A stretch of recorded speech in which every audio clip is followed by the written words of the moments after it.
स्वागत है आपके अपने ही YouTube channel chalk and duster academy में। साथियों, एक अहम वीडियो के साथ मैं आपके सामने हाज़िर हुआ हूं। जैसा कि आपको मालूम है कि राजस्थान पब्लिक सर्विस कमीशन ने उर्दू लेक्चरर के लिए बहुत सारी पोस्ट निकाली हैं, जिसके बारे में आपको इससे पहले के वीडियो में मालूमात दी गई थी।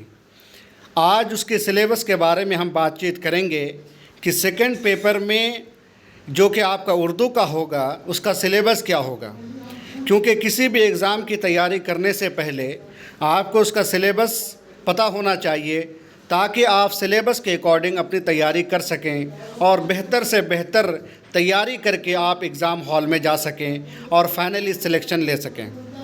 तो इसी चीज़ को मद्देनज़र रखते हुए मैं आपके लिए सिलेबस लेकर आया हूं, जो कि राजस्थान पब्लिक सर्विस कमीशन के द्वारा जारी किया गया है।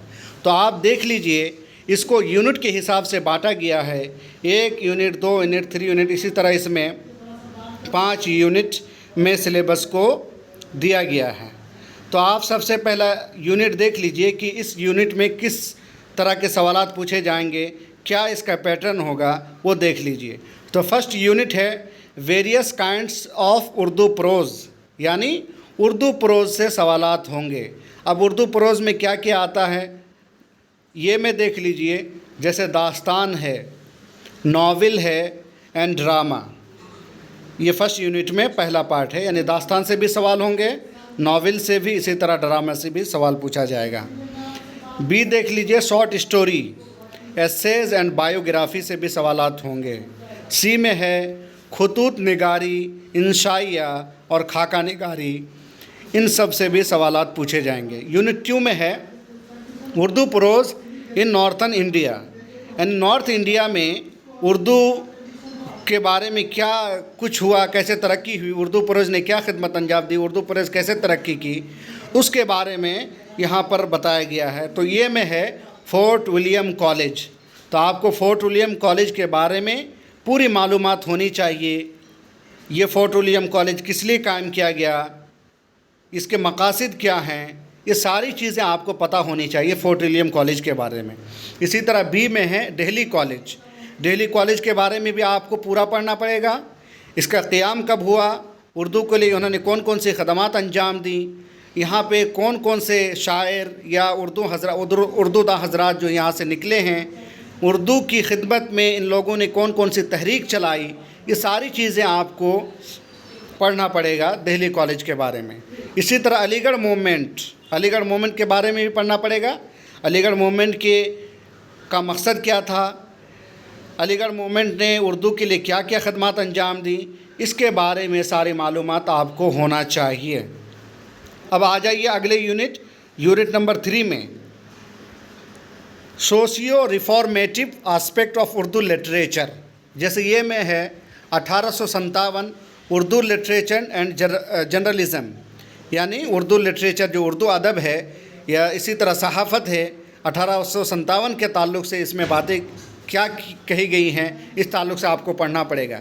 इसी तरह बी में है role of Urdu poetry in freedom moments, यानी तहरीक आज़ादी में उर्दू का क्या खिदमत रहा है, पोइट्री का क्या खिदमत रहा, इसका क्या रोल रहा है, उसको आपको पढ़ना पड़ेगा। इसी तरह प्रोग्रेसिव मोमेंट, इसका मतलब होता है कि तरक्की पसंद तहरीक के बारे में आपको पढ़ना पड़ेगा। यूनिट नंबर 4 है उर्दू प्रोज़। इसमें क्या होगा, फिक्शंस के बारे में, जैसे दास्तान। अब दास्तान में कौन सा दास्तान आपको पढ़ना पड़ेगा, जैसे बागो बहार है मीर अमन का, इसी तरह फसाने अजाइब है बाय रजब अली बैग सुरूर जो इसके मुसन्निफ़ हैं। इसी तरह नावल में तौबतुन नसूह बाय नज़ीर अहमद, ये बहुत ही मशहूर नावल है, इसको आपको पढ़ना पड़ेगा। इसी तरह आप देख ली उमरा व जान अदा बाय मिर्ज़ा हादी रसवा जो इसके मुसन्निफ़ हैं, ये भी बहुत ही मशहूर नावल है। और इसी तरह गौदान बाय प्रेमचंद, गौदान को भी आपको पढ़ना पड़ेगा। प्रेमचंद के नावल जो गौदान है उसको अच्छे से पढ़ना पड़ेगा, क्योंकि इससे सवाल हर हाल में बनता ही है। इसी तरह सी में शॉर्ट स्टोरी में जैसे वारदात बाय प्रेमचंद। तो वारदात क्या है, अफसानवी मजमुआ है प्रेमचंद का, इसमें 13 अफसाने हैं, इसको आपको तफसील से पढ़ना पड़ेगा کردار کے بارے میں آپ کو پتہ ہونا چاہیے۔ اسی طرح انداتا بائی کرشن چندر کا جو انداتا ہے افسانہ، اس کو پڑھنا پڑے گا۔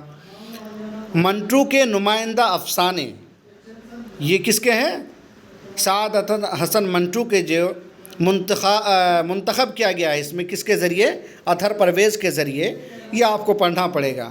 اسی طرح لاسٹ یونٹ میں ہے اردو پروز نان فکشنز، جیسے یہ میں ہے نیرنگ خیال بائی محمد حسین آزاد، اس کو آپ کو پڑھنا پڑے گا۔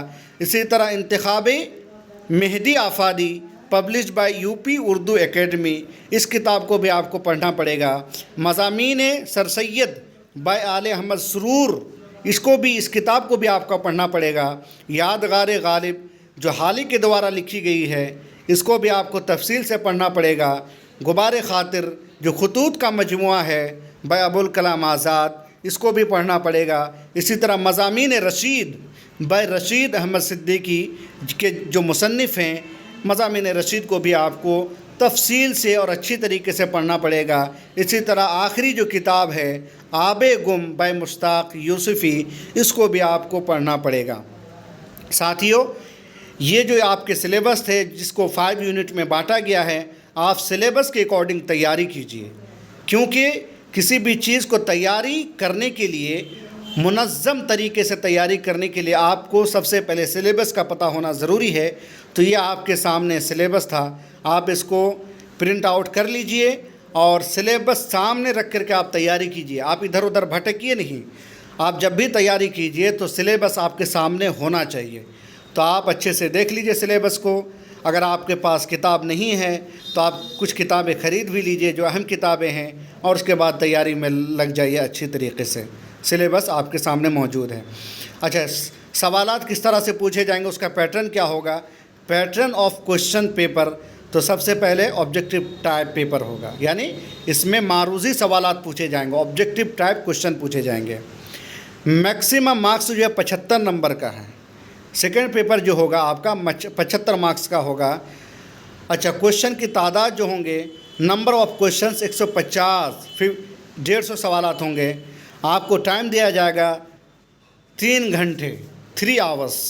اسی طرح آل کوشچنس کیری ایکول مارکس، ہر ایک کوشچن کا نمبر جو ہے ایکول ہے، برابر ہے۔ مان لیجیے کہ اگر ایک کوشچن میں 1 نمبر ہوگا تو 150 کوشچن کا آپ کا وہی نمبر ہوگا، یعنی ہر ایک کوشچن کا نمبر برابر ہوگا۔ اسی طرح there will be negative marking, یعنی اس میں نیگیٹو مارکس بھی ہوگا۔ آپ اس کو صحیح سے دیکھ لیجئے، بچے غلطی کر جاتے ہیں۔ ایگزام میں جانے سے پہلے آپ اس کو ذہن نشین کر لیجئے کہ اس میں نیگیٹو مارکنگ بھی ہے، آپ کو ہر سوالات نہیں حل کرنے ہیں۔ تو ساتھیوں، یہ پیٹرن آف کوشچن پیپر تھا، آپ صحیح سے دیکھ لیجئے۔ نیگیٹو مارکس کا دھیان میں رکھتے ہوئے آپ جو ہے کوشچن حل کیجئے گا۔ جو سوال آپ کو نہیں آ رہا ہے، اگر اس میں ڈاؤٹ ہے اور 2 آپشن میں اگر آپ کو کنفیوژن ہو رہا ہے اور کسی ایک کی طرف آپ کا رجحان جا رہا، تبھی اس کوشچن کو حل کیجئے گا۔ کیونکہ اگر آپ کو کنفیوژن ہے اور آپ کو اس سوال میں ڈاؤٹ بہت زیادہ ہے تو آپ چھوڑنے ہی میں فائدہ ہے، کیونکہ اگر غلط ہو جائے گا تو فالتو میں آپ کا نمبر کٹ جائے گا۔ اس وجہ سے آپ اس چیز کا دھیان میں رکھیے گا۔ تو آپ دیکھ لیجئے سلیبس۔ تو آج کے لیے میں آپ کے سامنے یہ ویڈیو لے کر آیا تھا۔ اگر اس تعلق سے آپ کو کوئی مزید معلومات چاہیے اس کے تعلق سے، تو آپ کمنٹ باکس میں کمنٹ کر کے آپ معلومات حاصل کر سکتے ہیں۔ چاک اینڈ ڈسٹر اکیڈمی آپ کی خدمت کے لیے حاضر ہے۔ بہت بہت شکریہ۔